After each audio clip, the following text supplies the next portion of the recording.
성경 봉독하겠습니다. 누가복음 24장 13절부터 17절까지입니다. 오늘 본문의 말씀을 함께 천천히 합독하시겠습니다. 그날에 그들 중 둘이 예루살렘에서 20올이 되는 엠마오라 하는 마을로 가면서 이 모든 된 일을 서로 이야기하더라. 그들이 서로 이야기하며 문의할 때에 예수께서 가까이 이르러 그들과 동행하시나 그들의 눈이 가리어져서 그인 줄 알아보지 못하거늘 예수께서 이르시되 너희가 길 가면서 서로 주고받고 하는 이야기가 무엇이냐 하시니 두 사람이 슬픈 빛을 띠고 머물러 서더라. 아멘. 부활하신 주님을 만납시다는 주제로 말씀을 드리겠습니다. 오늘은 예수님께서 부활하신 날입니다. 여러분 기쁘시죠? 얼굴 좀 피시기 바랍니다. 고통의 시간은 지나가고 이제 우리에게 희망과 기쁨의 그런 시간이 다가왔습니다. 죄와 사망의 권세를 이기시고 부활하신 그 주님의 능력과 권세가 여러분들과 늘 함께 하시기를 주님의 이름으로 축원합니다. 이 페리 목사님은 예수 그리스도의 부활과 그리스도인의 상관성에 관해서 다음과 같은 예화를 들려줍니다. 한 마리의 큰 뱀이 바닷속을 헤엄치면서 많은 살아있는 고기를 잡아먹습니다. 그러다가 어느 날 날카로운 지느러미를 가진 한 물고기를 집어삼킵니다.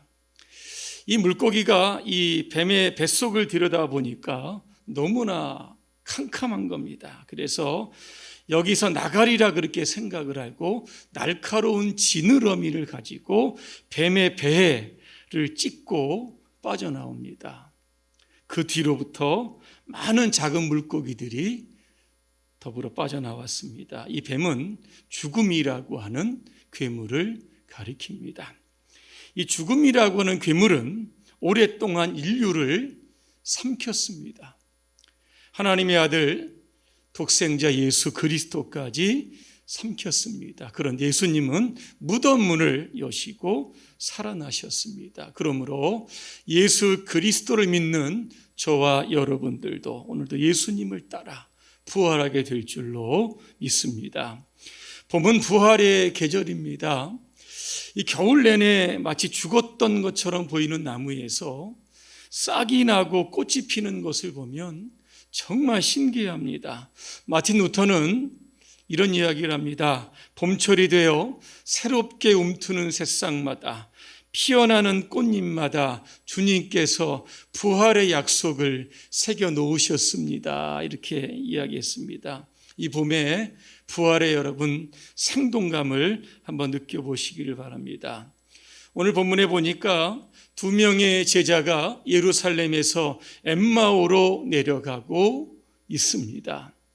이 두 제자의 한 사람의 이름은 글로바이며 또 다른 제자는 그의 아내일 것이다. 그렇게 추정을 하고 있습니다. 예루살렘에서 엠마오까지는 25리 약 10km 정도가 됩니다. 그 길을 걸어가면서 두 사람은 서로 이야기를 나눕니다. 그 이야기의 주제가 무엇인가 하면 14절에 보니까 이 모든 일이라고 했습니다. 이 모든 일은 예수님께서 십자가에서 죽으신 사건을 말하는 겁니다. 19절과 20절에 보니까 그들은 이렇게 이야기합니다. 나사렛 예수님은 말과 일에 능하신 선지자이신데 십자가에서 무기력하게 죽으셨다는 겁니다. 그들이 생각하는 예수님은 능력이 많으신 분입니다. 예수님의 사역을 아마 쭉 지켜보았을 겁니다. 죽은 자를 일으키셨습니다. 병든 자 역시 고치셨습니다. 풍랑이는 갈릴리 바다를 지날 때에 그 풍랑과 바람도 잠잠케 하셨습니다. 벳세다 들판에서 오병이어의 기적으로 5,000명을 먹이시고 12광주리를 남기셨습니다. 이렇게 대단한 능력과 대단한 기적을 가지신 예수님께서 이제는 로마의 압제에서 이스라엘을 구원할 것이라고 하는 큰 기대를 가지고 예수님을 따라갔던 겁니다. 그런데 예수님께서 십자가에서 죽으신 겁니다.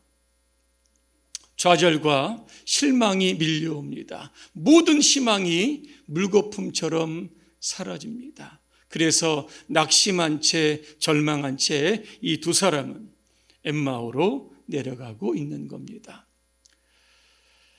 예수님께서 십자가에서 죽으신 사건은 하나님의 뜻을 이루기 위해서 구약에서부터 예언된 사건입니다. 정치적 메시아로 이스라엘의 왕으로서 환호받기 위해서 예루살렘에 입성하신 것이 아니라 모든 인류의 죄를 지고 유월절 어린 양이 되셔서 화목제물로 드리기 위해서 예루살렘에 입성을 하시고 십자가에서 죽으신 겁니다. 그런데 이 두 제자는 그동안 그렇게 예수님을 따라다녔음에도 불구하고 예수님의 의도를 파악하지 못하는 겁니다. 왜 예수님께서 죽으셨을까? 아직도 해야 할 일이 많고 우리의 뜻을 이루어 주셔야 하는데 이런 안타까움과 이런 기대가 이게 여러분 사라졌다라고 하는 겁니다. 여러분은 어떤 예수 그리스도를 믿고 계십니까? 만약에 예수님이 내 뜻대로, 내 생각대로, 내 마음대로 움직여 주시는 그런 예수님을 여러분 믿는다라고 하면 우리는 엠마오의 두 제자처럼 늘 실망하고 좌절하고 절망할 수밖에 없는 겁니다. 자신의 뜻들이 이루어지지 않자 오늘 이 두 제는 결국 낙향을 하고 있는 겁니다. 참고로 이 예루살렘과 엠마오라고 하는 이 지명이 주는 의미가 있습니다. 예루살렘은 동쪽에 있습니다. 해발 800고지의 높이에 있는 겁니다. 해가 뜰 때 만물이 기지개를 펴는 것처럼 희망이 꿈틀거리는 곳이 바로 예루살렘입니다. 그리고 예수님은 예루살렘에서 인류의 죄를 대속해서 피를 흘리시고 결국은 부활하신 영광의 장소입니다. 반면에 엠마오는 예루살렘의 서쪽으로 약 10km 정도 떨어져 있습니다. 해가 떨어지는 곳입니다. 해가 지면 아무것도 할 수 없는 것처럼 어둠 속에 갇혀서 절망하는 자리입니다. 예수를 믿기는 믿는데 예수를 만난 경험이 없기 때문에 여전히 불신앙의 그러한 삶으로 살아가는 자리가 바로 이 엠마오의 자리라고 하는 겁니다. 지금 여러분은 어디에 서 계십니까? 예루살렘입니까? 아니면 엠마오입니까? 이 지금 두 제자는 엠마오로 내려갑니다. 그때 예수님께서 그들과 가까이 동행하셨다 그랬습니다. 근데 문제는 그들이 예수님을 알아보지 못했습니다. 그 이유가 뭐냐면 눈이 가리어졌다 그랬습니다. 다시 말하면 예수님을 보기는 보는데 예수님인 줄 알아보지 못했다라고 하는 뜻입니다. 그러면 그동안 예수님을 그렇게 많이 봤을 텐데 왜 예수님을 알아보지 못했을까? 그렇게 가까이 있음에도 불구하고 이유는 두 가지입니다. 하나는 너무 슬펐기 때문에 그렇습니다. 오늘 17절에 보니까 두 사람이 슬픈 빛을 띠고 머물러 서더라 그랬습니다. 예수님이 죽으신 것만 생각하면 막 슬프고 막 눈물이 막 쏟아지는 겁니다. 10km 한 서너 시간은 걸어가야 될 텐데 그 걸음 내내 아마 많은 눈물을 쏟았을 겁니다. 그래서 옆에 누가 있는지도 모르고 아마 얼굴도 제대로 쳐다보지 못했을 겁니다. 슬픔이 가득해서 그로 인해서 예수님을 알아보지 못합니다. 또 하나 이게 진짜 이유입니다. 그들은 예수님의 부활을 믿지 못했습니다. 13절에 그날은 시작합니다. 그날이 언제인지 아십니까? 예수님께서 부활하신 날입니다. 부활의 소식을 이미 그들은 접했던 사람들입니다. 그럼에도 부활을 믿지 못합니다. 오늘 22절과 23절에 이렇게 말씀합니다. 우리 가운데서 몇몇 여자가 우리를 놀라게 했습니다.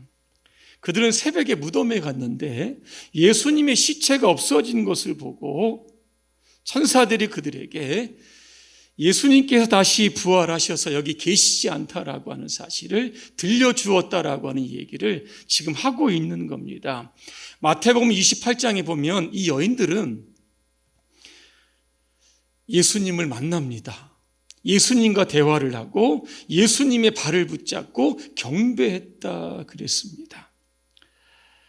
그럼에도 불구하고 이러한 이야기를 들었음에도 불구하고 엠마오의 두 제자는 예수님을 믿지 않는 겁니다. 오늘날도 우리가 부활을 이야기해도 이 부활을 믿지 않는 사람들이 있습니다.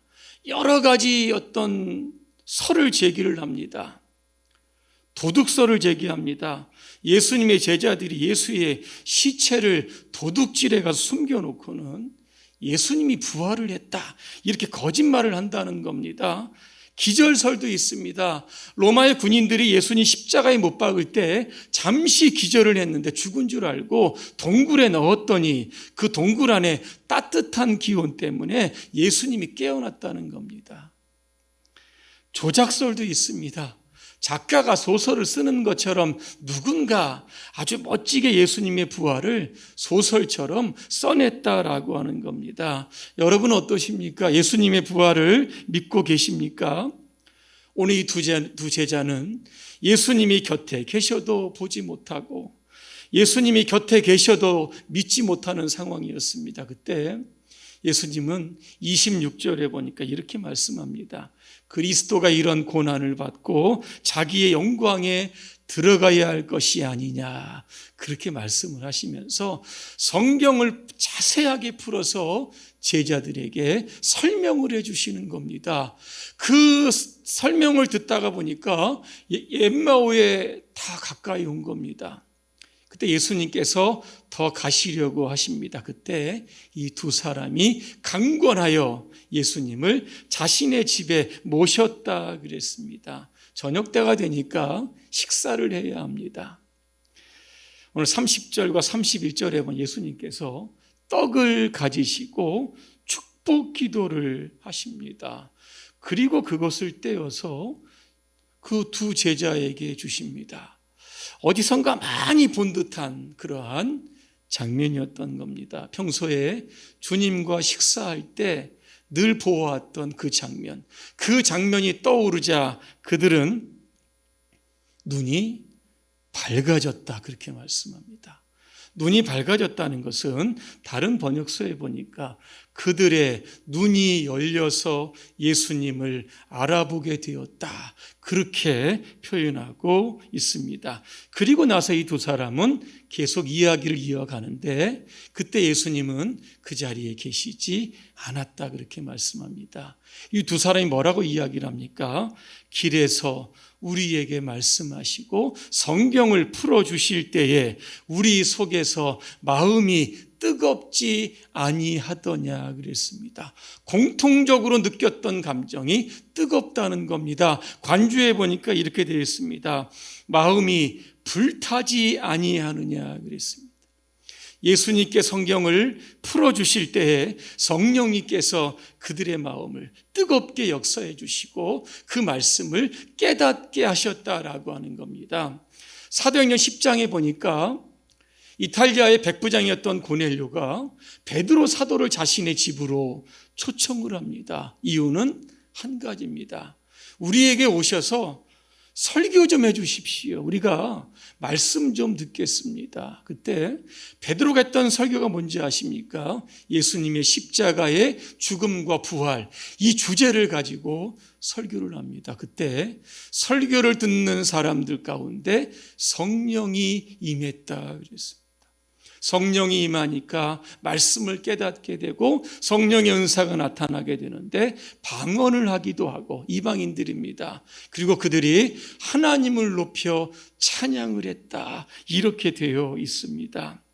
오늘 이 부활절의 말씀을 듣는 저와 여러분들의 심령이 오늘 뜨거워지시기를 간절히 소망합니다.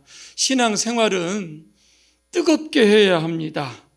냉랭하고 의심하고 뭐 그럭저럭 대충대충 이게 신앙생활하면 이게 형식적인 종교인이 될 수밖에는 없는 겁니다. 코로나19의 장기화로 인해서 한국교회가 침체가 됩니다. 방역 수칙을 어겼다 이래서 매스컴에서 대대적으로 교회를 또 공격하기도 했습니다. 그로 인해서 가나안 신자, 즉 안 나가는 신자들이 늘어나게 되었고 1년 동안 교회에 오지 못한, 그래서 그거에 익숙해져 가지고 집에서 편하게 예배드리는 그러한 분들의 숫자도 늘어가고 있습니다.